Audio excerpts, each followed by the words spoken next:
This is Local Edition. I'm Brad Pomerance in San Diego today. We are joined by Zesty Harper. She is the president of the Escondido Union School Board. She has two children in the district. One will presumably wind up there.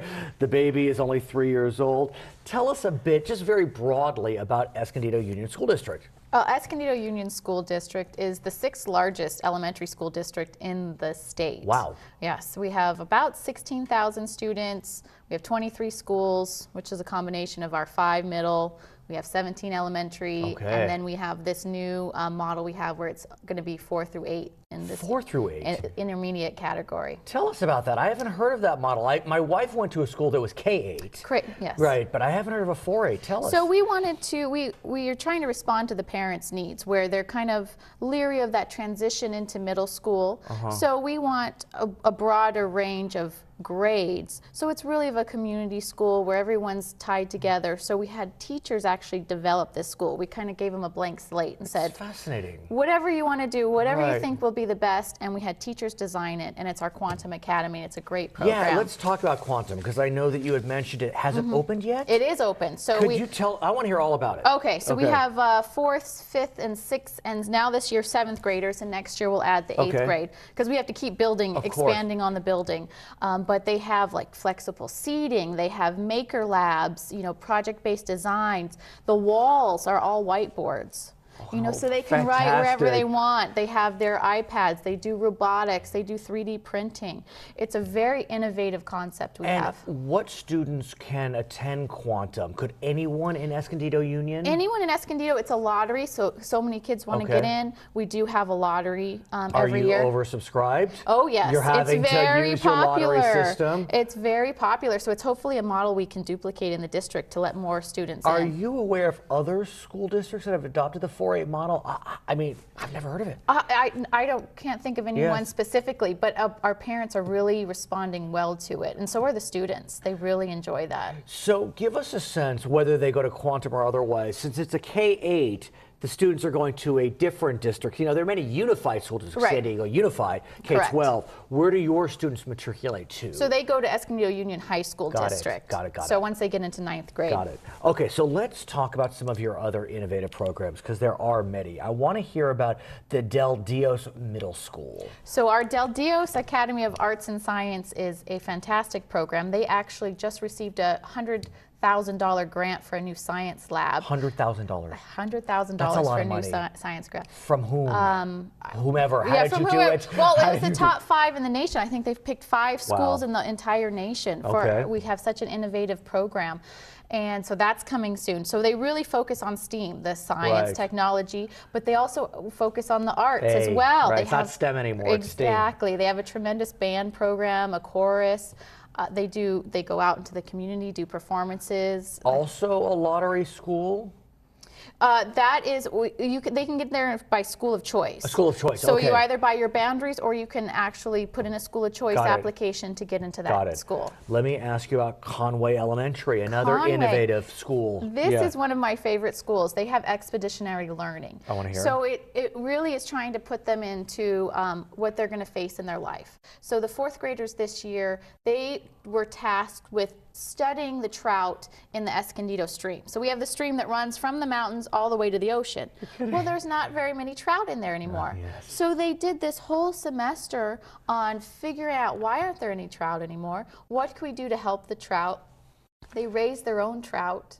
And released them out into the ocean. It was fantastic. It is so, and they're really attached now. So they saw, well, there's trash all along our river. So they went and did a cleanup, and they made posters.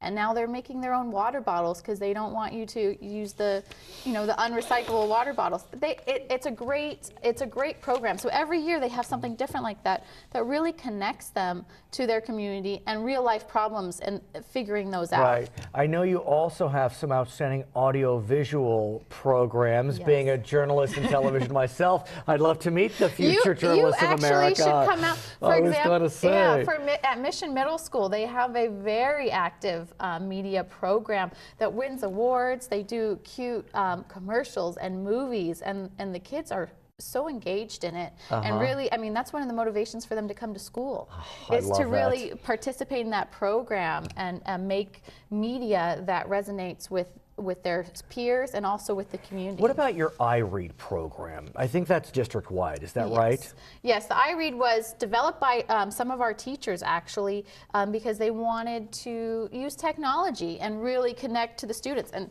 even my 3-year-old knows how to use the iPad. Come on. Oh, Can she teach me? Yes, she can. She can. She knows her YouTube. She can search it. And so that's what they're doing. They're using their one-to-one devices to really understand the content, work with it, do different projects with it. So there's a lot of ways we can reach the students. And what's nice about iPads and modern technology is you can tie that into the arts, be it audio, be it visual, whatever it may be.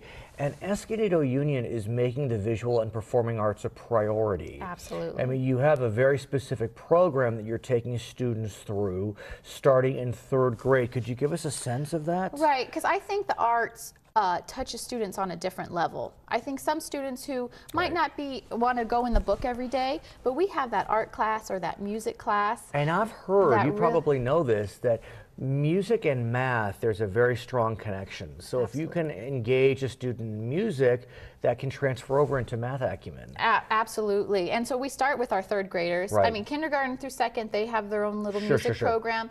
3rd graders, they do the recorders. Right, which is great. Which I tell you, I can't even clap on beat. So it's all good. to do the music, and then a 4th and 5th, they have band, and then middle school, obviously we offer more band, more advanced band, honors band, and also chorus. I want to speak with you not just as a school board member, but as a parent, because you have a very unique perspective. I mean, there are times where school board members will be parents, but oftentimes maybe they're on the other side of their career.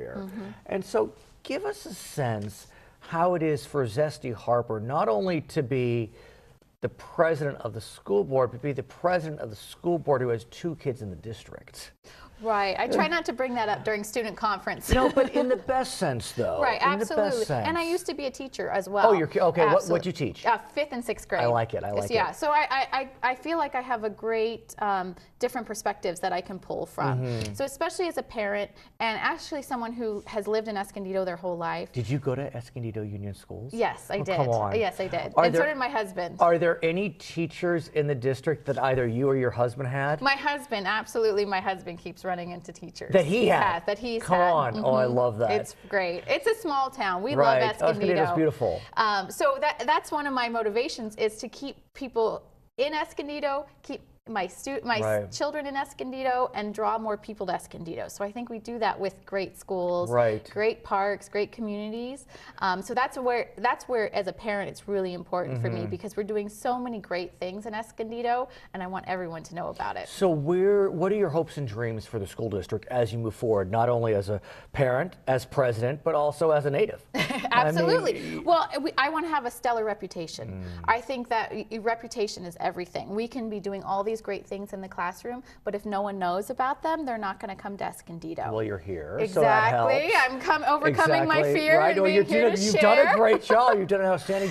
Now, what do your kids think about mom being the president of the school board? Are they embarrassed? No, they really like it. They actually really like it. And they help me hold the signs up on the corners. Adorable. When you were running for office? To run. They passed out flyers, and they love it. Well, I am so glad to have met you. You're a real treat. You're quite zesty, if I may say, Zesty Harper. I try. Exactly. She is the president of the Escondido Union School District, a K-8 district in Escondido, California. My name is Brad Pomerance, coming to you from San Diego on Local Edition.